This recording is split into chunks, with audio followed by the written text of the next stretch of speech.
Douglas, what are you doing? Come on, Douglas, what are you doing? All right, this is our second video of 2023, and we're going to talk about painting GP38s, a U25B, and some GP7s. And we'll start out with some GP38s here. I've got a couple of pictures. There were 251 through 263 were the road numbers for the Maine Central engines. The 254 here has white number boards, or at least white background with black lettered number boards, which was unusual because they were delivered with black background, white number boards. Another spotting feature of them is the short fuel tank or lower capacity fuel tank. So there's a gap between the front truck and the front of the fuel tank. All these pictures I'm showing you were taken by me, and they were taken between 1975 and late 79, 1980 time frame. I didn't have a very good camera, and I got into this buy the satin prints thing because it was cheaper and they're really hard to scan. So most of them didn't come out very well, even after scanning them and digitally trying to fix them up. But anyway, here's a look at 263, which was interesting because they were pretty clean kept for quite a while, but in the late 1970s, just before they did the rebuilds, they got kind of nasty looking. A lot of oil stains and oil marks on them during that time period. So I've gone through 4 GP38s and renumbered them and weathered, and they are ready to go on the layout and go on the programming track and get programmed. So 260 has some pretty heavy weathering. I do this all from photographs I have. 256, which is a rebuilt GP38, as you can tell by the nose emblem and the dynamic brake blister's been cut. And then we have 262 and 253. Okay, so here we're showing the 256 because I don't have any photos that I took of the units as they were rebuilt. But this is an early rebuild. So 256 has got the white number boards. It has the white pilot stripes. I think the first couple of rebuilds, they still kept the 3 chime horns. They eventually were replaced with a 5 chime horn. They initially moved the bell to the back of the hood, and here you can see the new paper air filter and the shortening of the dynamic brake blister. But that bell eventually would also get removed on the front of the hood, right over the engineer's side of the cab here. And I have not modeled that in these. These are right at the beginning of when they started doing the rebuilds, so I'm keeping them close to what they looked like. And if we rotate around this way, there's some U18Bs. Here you can see the old makeup of the yellow pilot stripes, the square herald, and again, obviously you can't see the bell on the side, but we'll move down here. So we have the bell that's on the front side of the long hood, and then you can see the firecracker antenna was placed just off center line to over the engineer's side of the cab. And there's only a couple of photos out there that show this, and you can't tell from ground level that they're off center like that, but there's a good black and white photo if you look up GP38s on, I think, Railroad Pictures Archives. It's a black and white photo, and it has a real nice shot of one of these looking down at it from the top of the rocks at Crawford's Notch. It shows how that firecracker antenna was placed. So the U25Bs were bought by the Maine Central off the Rock Island in 1980, and they bought quite a few of them, but only about 2/3 of them got put in the road. Anyway, this is some shots I took. I was really surprised to see this because I didn't realize they'd bought them because I was in the Navy and home on leave. And some of them stayed around in the rock paint for a while. And also, this is the time frame when Guilford and Maine Central were sharing power. And I'm going to model the unit 228 here. The other look I've been working on is the 228. I have now added the primer from where it apparently had a turbo fire.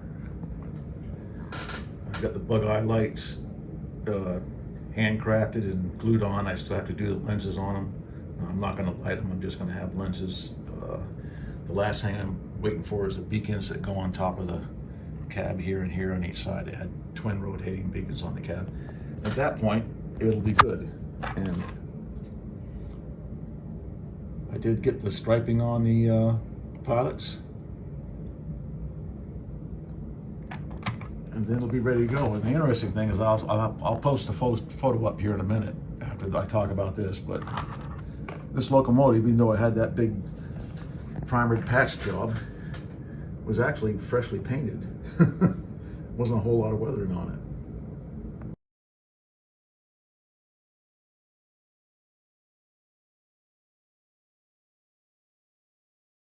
So I've got the 228 just about done here. The last thing I gotta do is put the gyro lights on it, and they are right, it's not even focusing on it. They are right there.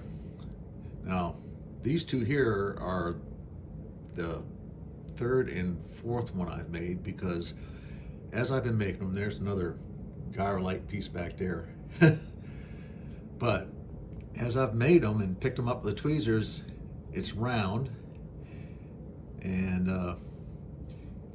I've got regular tweezers there, and then I've got these little coated tip tweezers, and I've been trying to pick them up and paint the base of it aluminum. And I've launched them, and there's more of them in the room. They're just not here where I can get to, so they went off in a direction that basically prevented me from seeing it. But I'm going to paint these up flat aluminum, and then we'll mount them on top of the hood here. There's the bug eye lights are done, and weathering's done. I've added the primer from whatever happened. Like I said, I think it was probably a turbo fire, and it wasn't like that very long, but I just like it. I took a photo of it, saw it, so it'd be something a little interesting to have, different than the standard Locomotives run. And there's lots of pictures of it later on after it's been repainted after that. But at the same time that this one was painted, there was still several of them running around in Rock Island, because these U-25Bs came from the Rock Island Railroad, and several of them were still around in the different various Rock Island paint schemes. So this one was relatively new and just painted when this happened, and then eventually we'd work with the railroad for a long time. And it's also the only one that I've seen in pictures so far, and I can't say that they didn't do this to the other one, but it's the only one that has this odd bug eye lights on the top and the two strobes on the top like it has. It's a little bit unique in many respects. So now we've installed those two strobe lights, and we're done with this model. We'll take it to the programming track and start getting it ready for operations. On last week's video, we had a question that came by from somebody about the GP7s I'll use for this era. So there's two that aren't on here yet, the 562 and the 565. They're in the Harvest Gold seam, but I haven't weathered them yet. But we'll have the 566, and that's a simple green scheme. The 567, and this is weathered based on a photograph that I took of this engine, which I'll put at the end of this portion of the video. 568, again weathered for that time period. Interesting thing about these, if you look up here, I don't know what this hatch and what these cooling fans were, probably electronics or the alternator or whatever, but they all had these patch boards in here on them, so most people don't realize that, but I added them to most of them. This one doesn't have one. 572, that's the Athearn model. It's only lightly weathered. 573, which was Mr. Miller's engine. Mr. Miller was the president of the Maine Central, and this was specially painted for him for, well, they say it was for him, but I mean, it was specially painted for pulling the passenger trains, and it had the working steam generator on it still. And this is like the third paint scheme thing this thing was in. It came out, obviously the maroon scheme like right here, but then it was painted into a different green scheme that had three stripes, and then it was painted in this scheme, which is a reverse of the Harvest Gold scheme, which we see right here. And this is the 575. The 578 had a chopped nose from an accident, so I've modeled this a very long time ago. That's a P2K engine. The one I just showed you here, that's an Atlas engine. The 573 is the Walther's P2000. So that's the lineage of those engines. So 578, I did that a long time ago. I basically chopped the hood on the actual locomotive, and then I basically scratch built the cab roof and the number board section and stuff like that, and put that together. Had that for a long time, so unique and different. I have the 579, again, that's the Athearn engine that came out, and 579 is like my favorite GP7. I don't know why. I think it's because it had the different exhaust spark arresters up here that just made it unique and different. And then 580, which I did a very heavy weathering job of this. This is what it looked like. It eventually did get painted harvest gold, but it was pretty ragged looking before it got there. So, and I like the fact that it looks, you know, quite weathered like that. So that's the GP7 fleet for the modern period. Well, I guess the one thing I do need to say is down here, there's a 571 that I've got to do, and I've actually has the engine in the shop right now. It's already it's an undecorated P2K model, and I'm going to take that and make that into the 571, and it's going to be in this simple green scheme right here. I've always liked it on the 571. I don't know why I've never modeled it, but I found a, you know, non-dynamic brake equipped GP7 on the P2K line. It was undecorated, so I picked that up, and I'm going to do that in the 571 simplified green. So we'll take a look at the pictures I have of GP7s. The 562 is one of the first ones, or one of the early ones, painted in the Harvest Gold scheme. It's a phase 1 unit, has dynamic brakes, no steam generator. 563 is another one painted. This has a unique nose and end herald there. It's a reverse of the rectangular scheme, and it was the only one that was painted like that.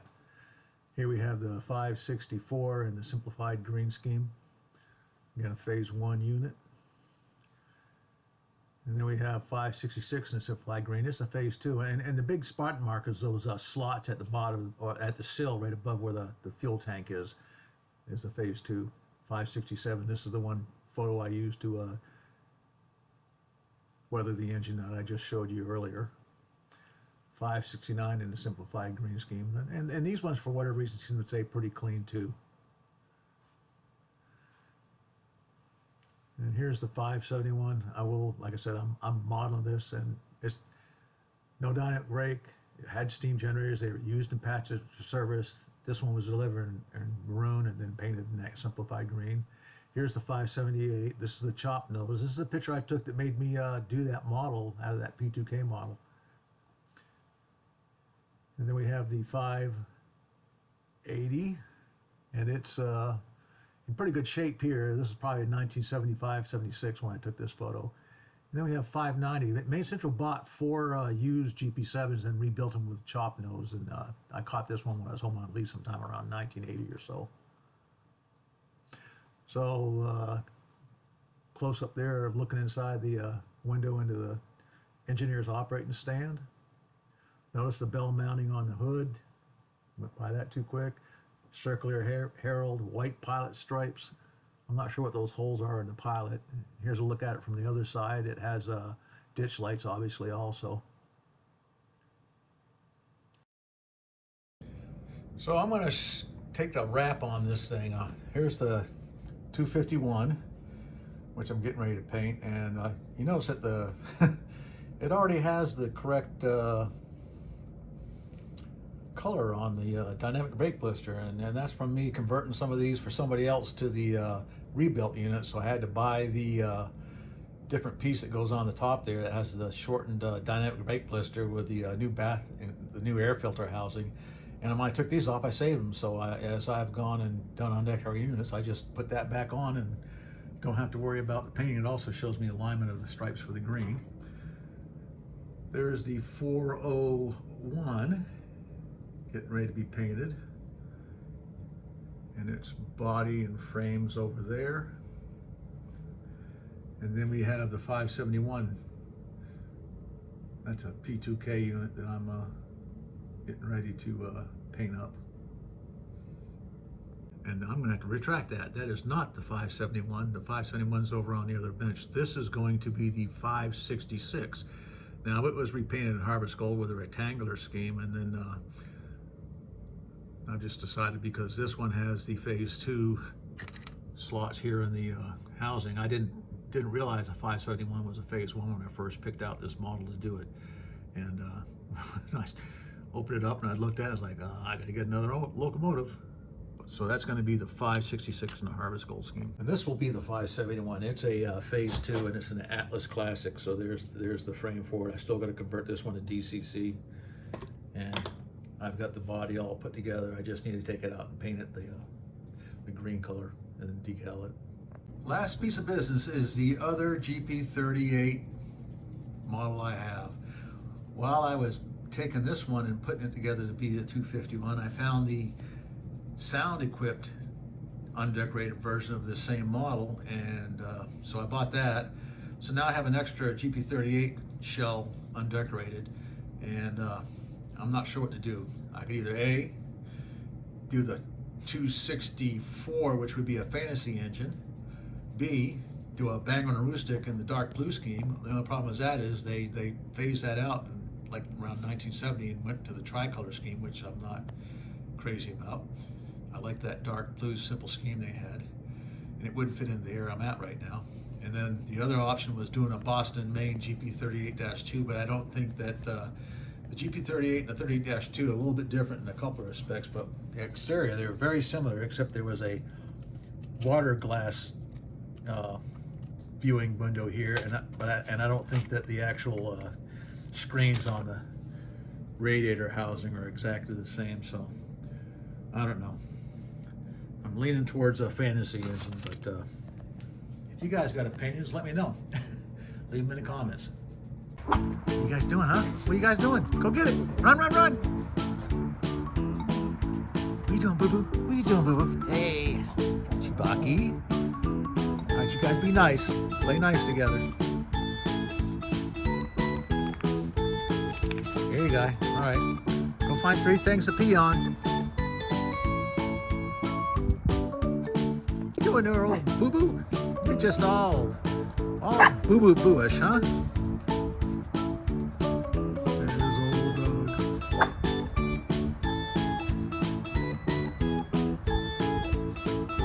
Barbie, what are you doing? Is everything okay over there? Barbie, is everything okay?